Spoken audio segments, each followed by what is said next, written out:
ഇത് ശിവയുടെയും പാർവതിയുടെയും കഥ.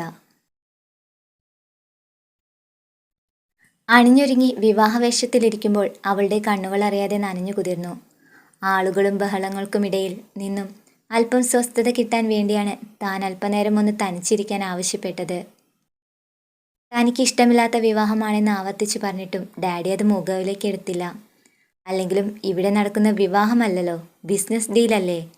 രാഷ്ട്രീയവും പണവുമെല്ലാം ഇഴുകിച്ചേർന്ന ഒരു ബിസിനസ് ഡീൽ. എൻ്റെ അമ്മയുണ്ടായിരുന്നെങ്കിൽ എനിക്ക് ഇങ്ങനെയൊന്നും സംഭവിക്കില്ലായിരുന്നു. ചിറ്റയ്ക്ക് പണം മാത്രമാണ് വലുത്.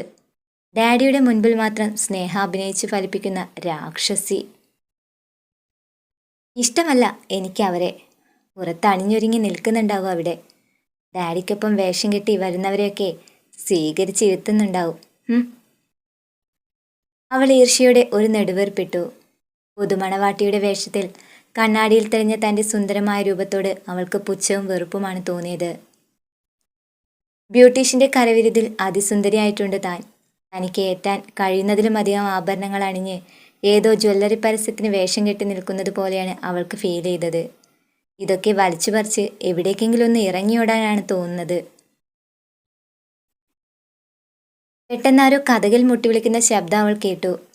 തിരിഞ്ഞു നോക്കിയെങ്കിലും തുറന്നു കൊടുക്കാൻ അവൾക്കൊട്ടും മനസ്സുണ്ടായിരുന്നില്ല. പണക്കൊഴുപ്പിൻ്റെയും ആഡംബരത്തിൻ്റെയും മേനി പറച്ചിലിൽ മുങ്ങിക്കുളിച്ചവർക്കിടയിലേക്ക് ഒരു പാവയെപ്പോലെ തന്നെ വേഷം കെട്ടിച്ച് അവർക്ക് മുൻപിലേക്ക് ഇട്ടുകൊടുക്കാനുള്ള വിളിയായിരിക്കും അത്. വിളിക്കട്ടെ, കുറച്ചധിക നേരം വിളിക്കട്ടെ. മുഖം കയറ്റിപ്പിടിച്ചുകൊണ്ട് ചെയറിലേക്ക് കാലെടുത്തു വെച്ചവൾ നീട്ടിയിരുന്നു. ഫോണെടുത്ത് വെറുതെ തോണ്ടിയിരിക്കാൻ ശ്രമിച്ചു.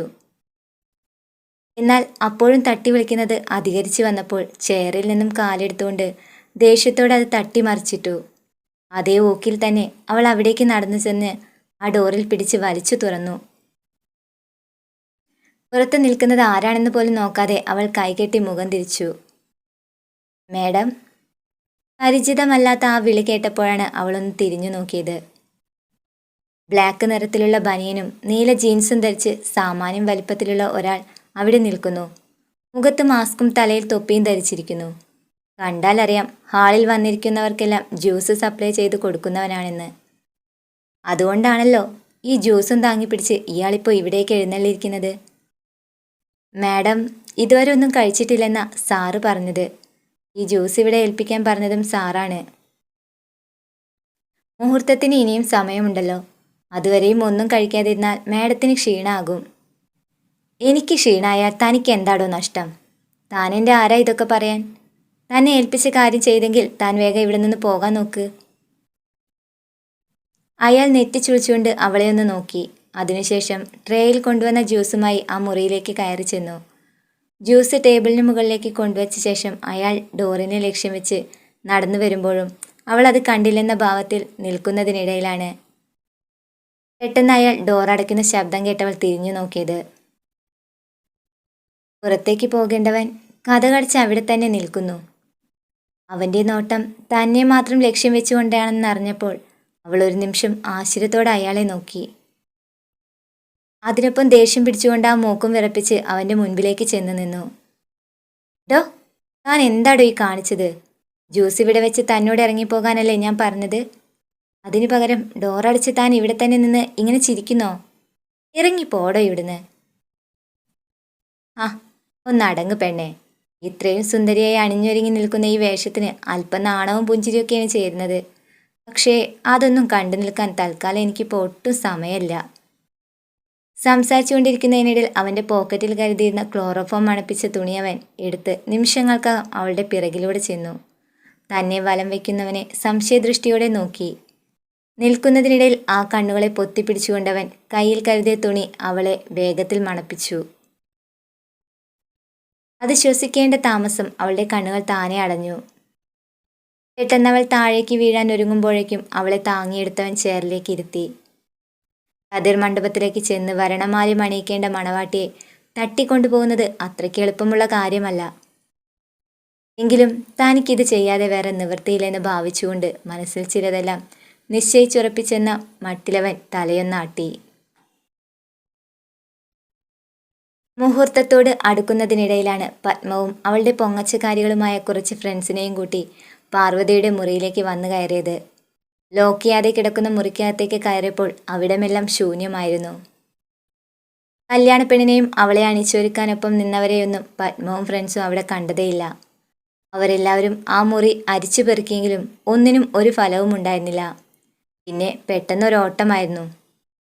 മുഖത്ത് കണ്ണീരണിഞ്ഞ ഭാവത്തിലവർ വിവാഹ കർമ്മങ്ങൾ നടന്നുകൊണ്ടിരിക്കുന്നതിനിടയിലേക്ക്. കൂടെ വാലുപോലെ പത്മത്തിന്റെ മഹിളാ ശിങ്കിടികളും. ആൾക്കൂട്ടത്തിനിടയിലേക്ക് കിതച്ചുകൊണ്ട് ഓടി വന്ന പത്മം ശേഖരനെ അവിടെയെല്ലാം ഒന്ന് കണ്ണോടിച്ചു നോക്കി. ചെറുക്കൻ്റെ ഡാഡിയുമായി സംസാരിച്ചുകൊണ്ടിരിക്കുന്ന ശേഖരൻ തമ്പി എന്ന പാർവതിയുടെ ഡാഡിയെ കണ്ടതും അവർ വെപ്രാളത്തോടെ അടുത്തേക്ക് പാഞ്ഞു ചെന്നു.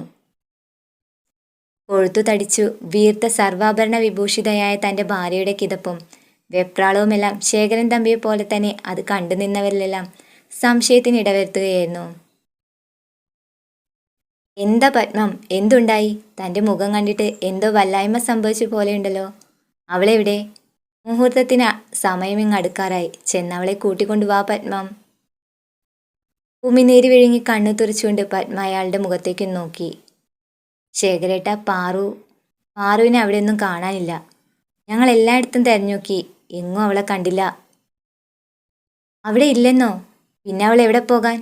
ഈ ഓഡിറ്റോറിയത്തിന് ചുറ്റും എൻ്റെ സെക്യൂരിറ്റികൾ നിൽപ്പുണ്ട്. അവരെയൊന്നും കണ്ണുവെട്ടിച്ച് അവൾക്ക് ഇവിടുന്ന് പോകാൻ കഴിയില്ല. നീ ഇവിടെ എല്ലായിടത്തും ഒന്നുകൂടി അന്വേഷിക്കും പത്മം. അയ്യോ ശേഖരേട്ട, ഈ ഓഡിറ്റോറിയത്തിൽ ഞാൻ ഇനി നോക്കാൻ ഒരിടവും ബാക്കിയില്ല. എനിക്കാണെങ്കിൽ ശരീരം വിറച്ചിട്ട് പാടില്ല. ഈ കൂടിയിരിക്കുന്നവരുടെയൊക്കെ മുൻപിൽ നമ്മളിനി എന്താ പറയുക ശേഖരേട്ട? ആളുകൾക്കിടയിൽ നിന്നും മാറി നിന്ന് സംസാരിക്കുന്ന ശേഖരൻ തമ്പിയെയും ഭാര്യയെയും കണ്ട് കാര്യമെന്തെന്ന് അന്വേഷിക്കാനായി കല്യാണ ചെറുക്കൻ്റെ ഡാഡിയും അവർക്കരികിലേക്ക് വന്നു. Thampi, anything problem? കാഴ്ചയിൽ തന്നെ പരിഷ്കാരിയും പ്രതാപിയുമായ അയാളുടെ ചോദ്യത്തിന് ഉത്തരം നൽകാനാവാതെ ശേഖരനൊന്ന് വിഷമിച്ചു.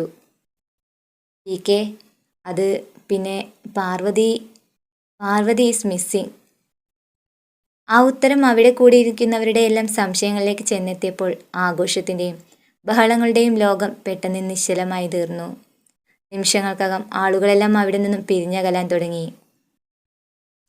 വന്നവർക്കിടയിൽ തലകുനിഞ്ഞു നിൽക്കുന്ന തമ്പിയെ സമാധാനിപ്പിക്കാനുള്ള ശ്രമമായിരുന്നു പിന്നീട് അവിടെ അരങ്ങേറിയത്. തല താഴ്ത്തിയിരിക്കുന്ന തമ്പിയുടെ തോളിൽ അയാൾ പതിയൊന്ന് സ്പർശിച്ചു. അന്നേരത്തെ ആ സ്പർശനം അയാൾ ആഗ്രഹിച്ചതുപോലെയായിരുന്നു. തല നിവർത്തി PKയുടെ മുഖത്തേക്കൊന്ന് നോക്കിയപ്പോൾ അയാൾ തമ്പിയുടെ ചുമലിൽ പതിയെ തട്ടി ഒന്ന് പുഞ്ചിരിച്ചു.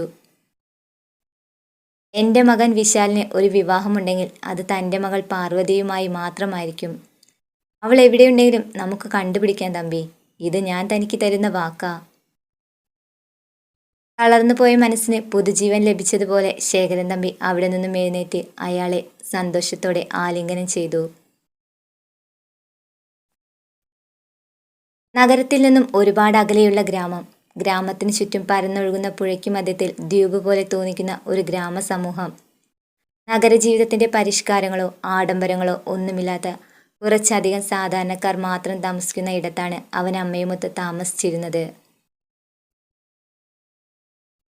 അകം തൂത്തുവാരാനായി ചൂലുമായി സുമതി മുറി തുറന്നപ്പോൾ കണ്ട കാഴ്ച അവരെ ഞെട്ടിപ്പിക്കുന്നതായിരുന്നു. കണ്ണു തുറച്ചുകൊണ്ട് അവർ ചൂലും മുറവും അവിടെ ഇട്ടിട്ട് പുറത്തേക്കൊരോട്ടായിരുന്നു. ശിവാ! ആഴം കുറഞ്ഞ വട്ടക്കിണറിൻ്റെ പടവിലിരുന്ന് പല്ല് തേച്ചുകൊണ്ടിരിക്കുന്നതിനിടയിലാണ് ഒച്ചയെടുത്ത് നീട്ടി വിളിച്ചുകൊണ്ട് അമ്മാവൻ്റെ അടുത്തേക്ക് പാഞ്ഞോടിയെത്തിയത്. കിതപ്പും ആശ്ചര്യവും വിട്ടുമാറാതെ സുമതി അവൻ്റെ മുൻപിൽ വന്നു നിന്നപ്പോൾ ഒട്ടും കൂസലില്ലാതെ അവൻ പല്ലുതേപ്പ് വീണ്ടും തുടർന്നുകൊണ്ടിരുന്നു. എടാ ശിവ, ഏതാടാ പെൺകുട്ടി? നീ അതിനെ എവിടുന്നാടാ കട്ടോണ്ട് വന്നത്? കണ്ടിട്ട് ഏതോ വലിയ വീട്ടിലെ കുട്ടിയെ പോലെയുണ്ട്. എടാ, എന്നു മുതലാ നീ ഈ പണിയൊക്കെ തുടങ്ങിയത്? പറയടാ, ഇനി ഇതിൻ്റെ പിറകെ എന്തൊക്കെ കേസാണാവോ വരാൻ പോണത്? വായിലെ പത തുപ്പിക്കളഞ്ഞ ശേഷം രണ്ടു കൈയും പൊന്തിച്ചവൻ വെറുതെ നടുനിവർത്തിയൊന്ന് നിന്നു. നിനക്കെന്താടാ ചെവി കേട്ടൂടെ? ഞാൻ ഇത്രയൊക്കെ പറഞ്ഞിട്ടും നീ എന്താ ഒരു അക്ഷരം പോലും പറയാത്തത്? ഇനി നീ അതിനെ വളച്ചെടുത്തോണ്ട് എവിടുന്നേലും ചാടിച്ചു കൊണ്ടുവന്നതാണോടാ? ദേ അമ്മേ, ഞാനൊരു കാര്യം പറയാം. തൽക്കാലം ആ പെണ്ണ് ഇവിടെയുള്ളത് ആരും അറിയണ്ട. ഞാൻ അതിനെ വളച്ചെടുത്തോണ്ട് വന്നതല്ല. എനിക്ക് ചില കാര്യങ്ങൾ ചെയ്തു തീർക്കാനുണ്ട്. അതിനവൾ ഇവിടെ നിൽക്കുന്നതാണ് കൂടുതൽ നല്ലത്. തൽക്കാലം നമ്മുടെ ഈ വീട്ടിൽ പുതിയൊരു ഗസ്റ്റ് വന്ന് നിൽക്കുന്നു എന്ന് കരുതിയാൽ മാത്രം മതി. ഗസ്റ്റോ? ആ, സാധാരണ വിരുന്നുകാർ വന്നാൽ അമ്മ എന്തൊക്കെയാണ് ചെയ്യാറുള്ളത് അതെല്ലാം അവൾക്ക് വേണ്ടി ചെയ്തിരിക്കണം. ഒന്നിനും ഒരു കുറവും വരുത്തണ്ട. കുറച്ച് ദിവസം അവൾ എന്തായാലും നമ്മുടെ ഒപ്പം ഈ വീട്ടിലുണ്ടാവും. കുറച്ചു ദിവസോ? ശിവ പറഞ്ഞത് കേട്ട അന്താളിപ്പിൽ സുമതി അവിടെ നിൽക്കുമ്പോൾ പല്ലുതേപ്പ് എല്ലാം അവസാനിപ്പിച്ച് അവൻ അവിടെ നിന്നും അകത്തേക്ക് കയറിപ്പോയി. ചുമരിലെ ഹാങ്കറിൽ തൂക്കിയിട്ടിരിക്കുന്ന അവൻ്റെ ഷർട്ട് എടുത്ത് ധരിക്കുന്നതിനിടയിലാണ് പാർവതി പെട്ടെന്ന് മയക്കം തെളിഞ്ഞ് പതിയെ കണ്ണുകൾ തുറക്കാൻ ശ്രമിച്ചത്. മയക്കത്തിൻ്റെ ക്ഷീണത്താൽ മങ്ങലേറ്റ് കണ്ണുകൾക്ക് തെളിച്ചമിത്തിരി കുറവായിരുന്നെങ്കിലും ഷർട്ട് അണിയാൻ ശ്രമിച്ചുകൊണ്ടിരിക്കുന്ന ആ പുരുഷരൂപത്തെ നേർത്തൊരു തെളിമയിൽ അവ്യക്തമായി കണ്ടതും അവൾ ഉച്ചത്തിൽ നിലവിളിക്കുകയായിരുന്നു.